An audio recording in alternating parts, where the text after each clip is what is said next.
श्रीवाराहीदेवी स्तोत्रम्। नमोऽस्तु देवी वाराही जयैकारस्वरूपिणी जपित्वा भूमिरूपेण नमो भगवतः प्रिये जय क्रोडास्तु वाराही देवी त्वां च नमाम्यहम् जय वाराही विश्वेशी मुख्यवाराही ते नमः मुख्यवाराही वन्दे त्वाम्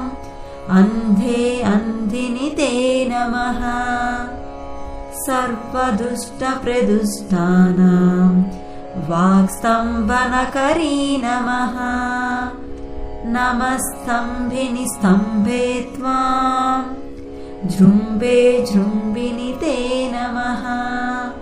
रुन्धे रुन्धिनि वन्दे त्वां नमो देवी तु मोहिनी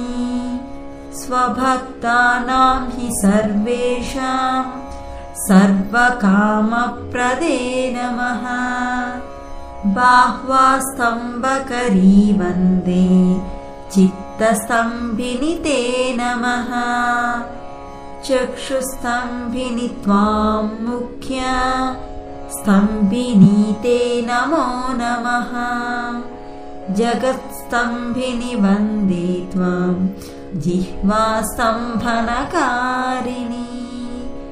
स्तम्भनं कुरु शत्रूणां कुरु मे शत्रुनाशनं शीघ्रं वश्यं च कुरुते